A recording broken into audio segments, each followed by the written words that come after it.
Oh, you running for the cabinet? Oh yeah, tell them what happened. You got some new cabinets in here?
All right, so we properly prepped this car. We're probably a couple hours in. The last step, normally if I wanted to dry this off with rags, I can. We're doing a full paint correction. I'm not worried about swirling, but we always use a blower. It's safer for the paint. But I want to show you guys a couple things. Whether or not you're using waxes yourself or you're using those off-the-shelf spray waxes or sealants or those stuff that aren't really good products, you could do a test where wash your vehicle and you can already tell that when you wash it, you could see all the sheets of water just staying on there. You could see it sheeting. It's not even beading. Like even sometimes cheaper products or chemicals and stuff you use, it'll beat up a little water. You could blow it off and it'll come off, but it'll take a while. This car you could show and you could do it yourself to see if you're properly taking care of your paint or if the person before you have just bought the car never did. This is just full sheets. This has no beading, no nothing. There's no protection, no nothing on this car. And when you blow it, even on max, look at the water. It's literally doing nothing but pushing and staying. It's staying as a sheet of water. There is nothing on this paint protecting this from UV rays, from fading, from rusting, nothing. So if you want to wash your car and just see how the water pushes off the car, and you can basically see what type of protection you have.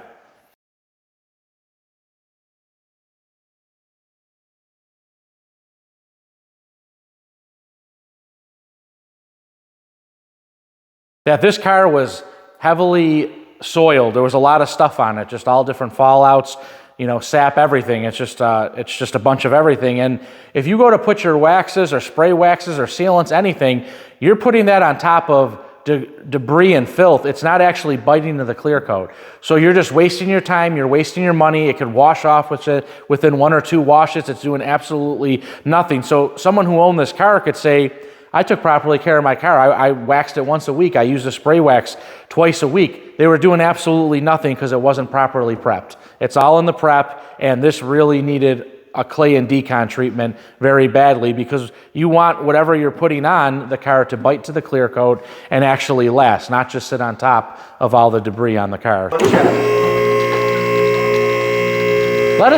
Can't we have this thing fall off so we can get viral?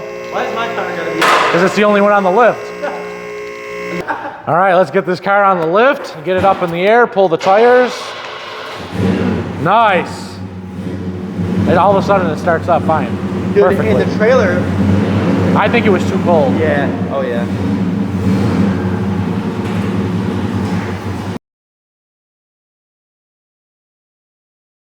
And this is just what's funny. Maybe it was cold or the snowstorm, but I think Steve fixed something on the carburetor with the butterfly or whatever. This car wouldn't fire up or start at all. Choke was sticking. The choke was sticking, and now all of a sudden it fires right up, it moves, it idles. That's just how weird one little thing could make these older cars not want to run. I mean, we had the biggest pain picking this thing up and getting it on and off the trailer. Actually, we had to push it off the trailer, and me and him pushed it into the shop, and now it fires right up, and it's like, runs amazing. Yeah, me and A had to rock it back and forth trying to get that thing unstuck from the ground. That's why when you watch at the beginning of our videos, we got our top mechanic Steve with us, because I wouldn't have known to do that. See, everything looks like it goes smoothly in a lot of these videos, and like Steve, you have your place here. I think like So we're putting it into the air, but as you can see, man, this paint, the paint's good, but it's shot. There's old wet sanding marks, marring, heavy scratches and swirls. Like when this is done, this is going to be way brighter. You could tell it has metallic that you can barely see. I didn't even know this car had metallic, but under the light, that when it came in, this car is gonna look amazing. And that's the whole thing. The car looked bright. It looked okay to the average person. The car would have been fine. Under the light, I mean, it is just, the paint is spent. When this is done, it's gonna look like it came out of the paint booth. You're gonna see heavy metallic. It's gonna look wet, bright, like, so it's gonna be, this car is gonna be a night and day difference. All right, guys, so we got the car on our lift.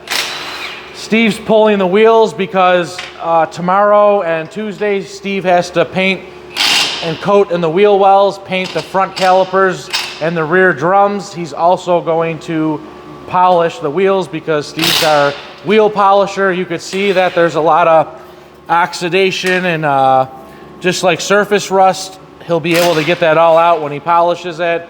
So we're gonna have him pull the wheels, and we're basically prepping the car for our next move.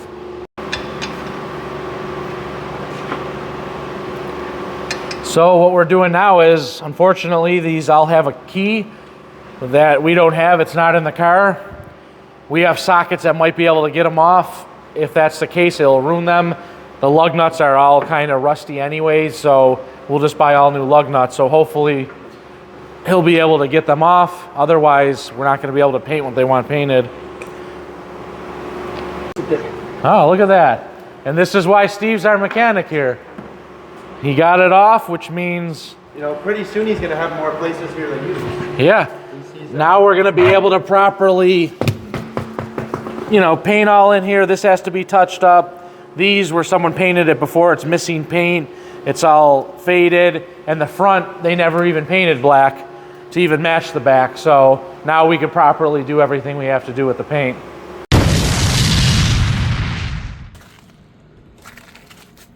Just come out. So we got a little, I don't know how far he went, but where was he? right alongside this car. He's coming back and forth right through here. There he is. Oh, there he is. Check it out, we got a little visitor.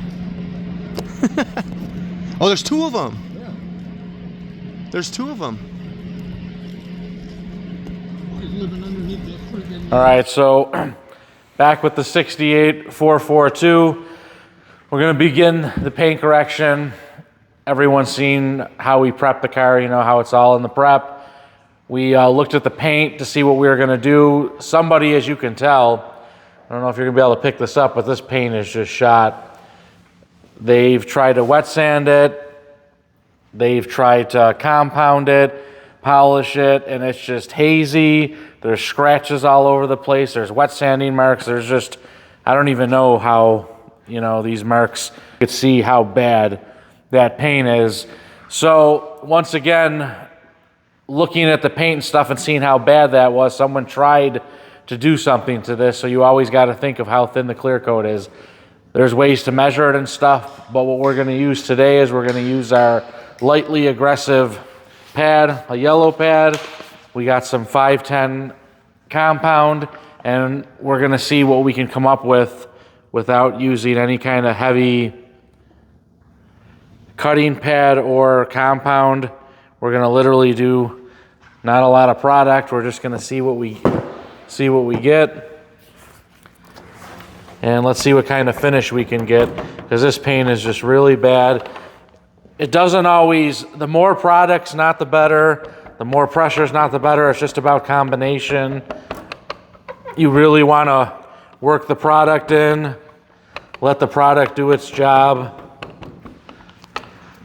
Let's see what we get. So I'll spread this now. You really want to spread your product. A lot of people just go to town. I like to break up the product, really let it break up so it begins to do its job. I'm going to bump up the polisher. We're going to do some passes here and let's see what we get. So what I normally do is, a lot of people just try to rush and just do a couple passes and leave. I use the least aggression approach first, so I am not worried about burning through the paint right now. I want that product to work in till it almost disappears. You shouldn't be using tons of product. You just kind of want to use enough where it's going to cut, and almost till the product's just almost gone on the car. Another thing I'll do is bump my machine back down, because when you bump the machine down, I'll actually lightly polish it, even though I'm using a light compound, just to get rid of a lot of those haze marks. And by doing that, it makes the polishing step way easier. I'll bump it down a little more. And those were just 4 passes, and let's see what we get. I mean, this paint was bad, and somebody was trying to achieve a good goal that they just obviously cannot get. And let's see what we got just from using the right combination. Very light pressure, light pad, light compound, and let's see what we get. You always don't have to use the most aggressive thing. So, with that being said, this was a very light cut. Look at that. Now you can see how crystal clear that is, and compare to down here. Oh, yeah, you can see the line right here. You can see the line. And now, like I said, we like to go safe. So I would say that's about 95, 97% correction. Yeah, look at the difference. That's not done yet. And obviously somebody was trying to hammer on this paint, whether it was with a rotary, wet sanding, I don't know what they were trying to do, and they were just causing damage. They were probably causing scratches in it. And as easy what we just did with a light compound and a light foam pad, nothing even aggressive, we got about a 97% correction. And once we polish it, I mean, that's like a almost perfect correction. So I just want to show you guys another example. We've been working on this car now for a while, a lot of work to do to it, but we've been working on the paint, and this has all been fully prepped. It's been deconned, it's been clay barred. To a regular person, they would walk in and say, wow, this car looks amazing, or an owner of a car would say, wow, this car looks amazing, because it does look bright, it does look shiny, it is really slick right now. But when you actually turn the light on, and it looks like the sun hits it, if you walk around this way now, that bright, nice paint that everyone thinks they have looks like this. Ooh. And it's bad. And outside in the right sunlight, in the right sun direction, it's bad like this. And a lot of people don't even notice it, because when the sun goes down or when they drive their car, they don't really look at it. And this car actually, believe it or not, has a lot of heavy flake. And right now, if I were to look at this car, I wouldn't even, right now, you can't even tell that there's any flake in it, really. Our bottle, and we're just going to show you, this is a very light cutting pad, and this is a light compound. And using the right combination and product, like I was stating before, sometimes with this, you got to hit the paint twice, sometimes once. We're going to go over it once, and let's just see. I'm going to do it in the middle of all the damage. We're just going to do a section right in the middle of the damage here, just so you can see how easy it is and safe this is to clean your paint, and we're not even removing a lot of the clear coat. So once again, we're going to spread our product in this little square here, just so we can show you what it looks like in the middle. And we're just going to do a couple passes. It's not going to be perfect the first time. I mean, I got to go over this properly, but just showing you what a couple passes could do on your paint. We have all different packages. I mean, let's just say somebody didn't want to spend a lot of money. Let's say someone didn't want to spend a lot of money and do a full-blown restoration on this, and they're just saying, you know what, I want a little clarity back. We can go around the car fairly fast and easy, just doing it that many times. Where's that rag you had? And literally, this is not going to be perfect, but if you don't want to spend the money for perfect, and you just want to clear the paint up a little, now I was only on there for a few seconds, just a few seconds.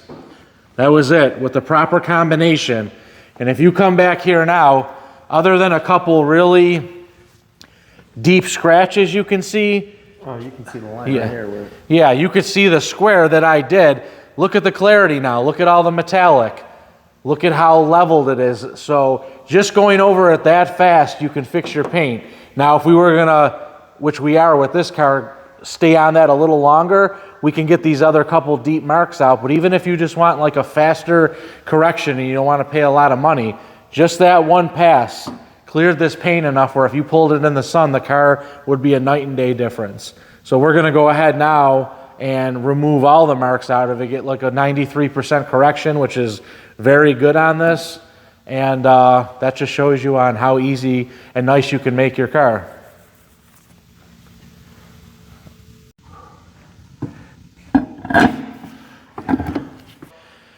Now we're putting the wheels back on the car. Steve went around, polished everything, all that heavy like surface rust that were on them, retouched up all the black with paint. These were kind of chipped and peeling.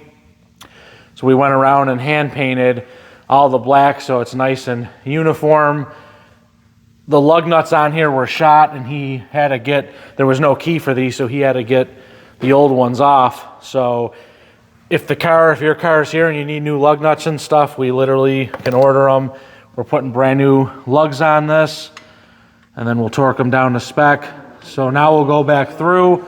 We ended up repainting all the insides of the fender well. Somebody started to do it, and they got some Mista blue paint in there, so we undercoated all inside. The only thing we have to do now are clean the white walls and clean the tire before we put tire shine on.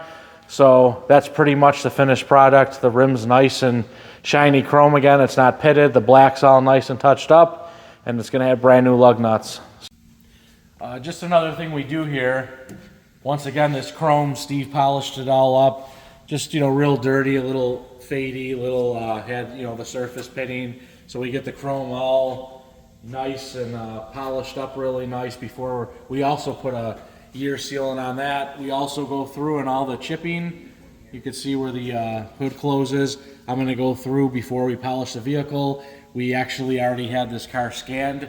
We had the paint mixed. We'll go through there and add the paint, and then even down to the bezels around the lights. These were silver and black. The black was all faded and peeling off. We removed them all. We actually repainted them black, repolished the chrome around it, and then we'll literally clean everything in here with little brushes, get everything that was built up in here out, and then we'll actually put the new bezels on, all nice, fresh and black. We re-cleaned the grill, so now with the chrome and all the paint touch-up, now the whole front end is going to look nice and uniform, and it's going to look, new. It's going to look a lot better than, what it does now. So like I said, we go through every little area when we do full details on these cars that we do.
Are we gonna get to hear it start up? This thing's pretty nuts.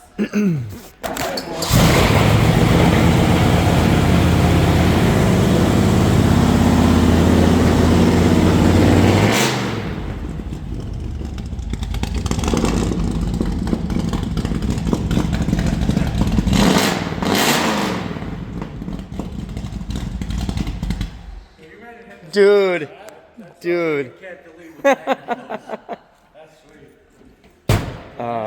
That's something you don't see a lot on the street. What's the price tag on this thing? I'd have to check again. I forgot what it's at. What's it around? Probably like 50s, 60s. Yeah, something. That's not horrible though. No. That's not Dude, if horrible. you put like air ride or something on And it. it's been to the shop, so it's dirty right now. But the paint. This wind is disrespectful.